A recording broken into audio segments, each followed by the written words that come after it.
Hello guys, कैसे हो आप सब?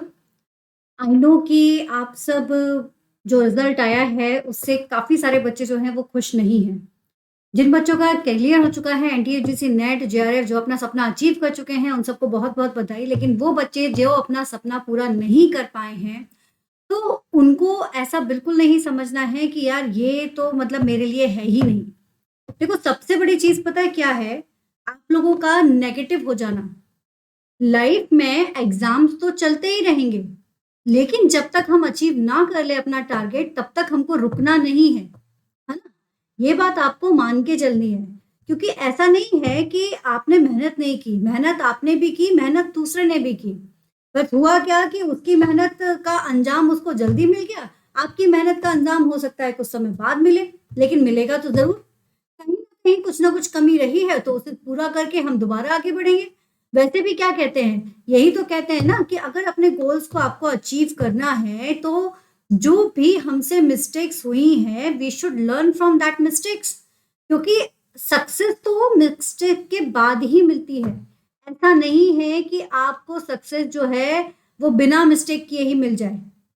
ठीक है ना? तो हमको इस चीज़ का प्रॉपर ध्यान रखना है कि अगर हमसे जो-जो गलतियाँ हुई हैं, वो नेक्स्ट टाइम पर हमसे ना हो और हमारा टारगेट पूरा हो जाए। मुझे ये भी पता है कि आप में से कई लोग ये भी सोच रहे होंगे कि कितनी भी मेहनत कर लो, होता ही नहीं है मैम। मुझे लगता है ये करियर मेरे लिए है ही नहीं है। मुझे तो दोबारा से किसी दूसरे करियर पे जाना चाहिए, मुझे इस तरफ फ़ोकस करना ही नहीं चाहिए। इस तरह के भी ख़्यालात हो सकता है आपके माइंड में आ रहे होंगे।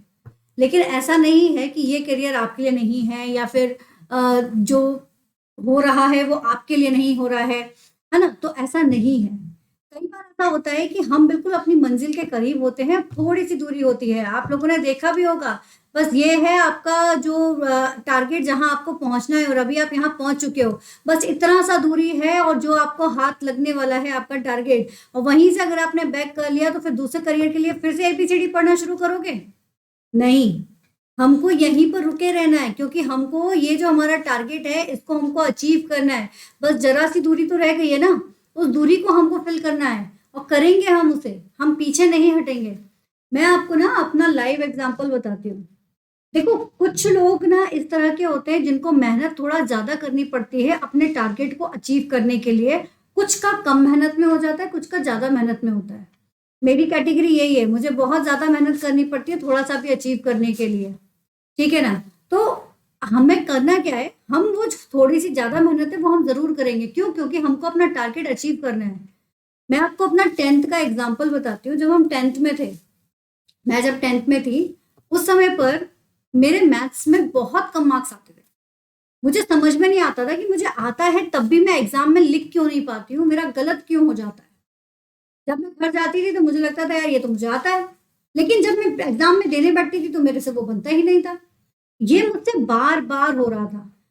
चाहे प्री बोर्ड हो, चाहे आपका लाइक 3rd मंथली और 6 मंथली जो हमारे एग्ज़ाम्स होते हैं, इनमें जो मेरे मार्क्स थे ना 54-55 से ज़्यादा आगे बढ़ ही नहीं रहे थे, तो मेरे को बहुत ज़्यादा टेंशन हो रही थी।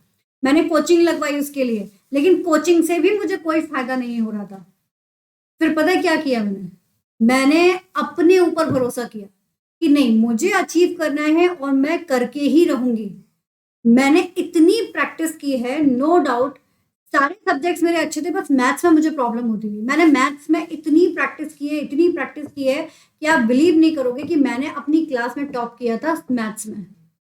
मुझे 92 मार्क्स मिले थे लास्ट में 10th में, जब बोर्ड एग्ज़ाम में। क्योंकि हमसे गलती यही हो रही थी। गलती मुझसे कहाँ हो रही थी कि मुझे प्रैक्टिस नहीं हो रही थी मेरी। तो हमारे साथ यही हो रहा है। हमें लगता है कि हमको आता सब कुछ है, but the problem is that कि हमारी प्रैक्टिस नहीं है। आता तो है लेकिन प्रैक्टिस नहीं है।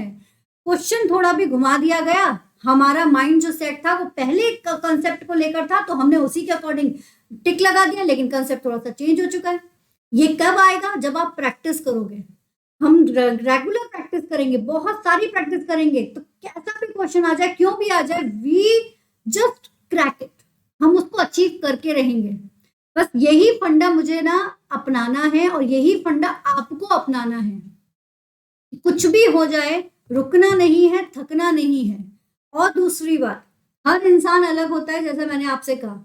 तो हमको दूसरे की जो खासियत है उसे देखकर जलना नहीं है, अपने अंदर क्या खासियत है उस चीज को निखारना है।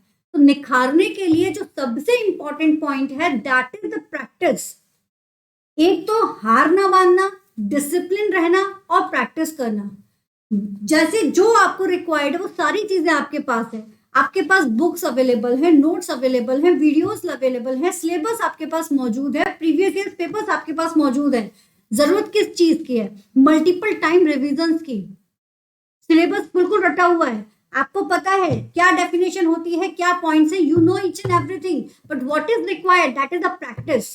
अब क्या करना है, जितने भी पीवाईक्यूज है, जितने भी एमसीक्यूज मिलते हैं, सबको करते जाओ, सबको करो, अपनी मिस्टेक को पहचानो और फिर उसके ऊपर काम शुरू कर दो, लेकिन रुको मत, करते चलो।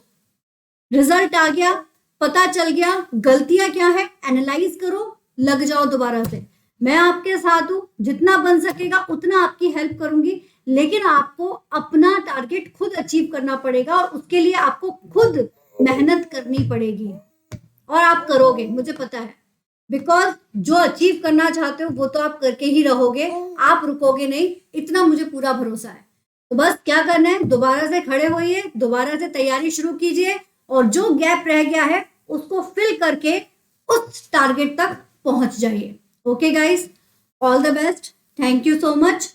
और बस इतना ध्यान रखना है कि जो हम हासिल करना चाहते हैं वो हम करके ही रहेंगे, चाहे कुछ हो जाए। All the best.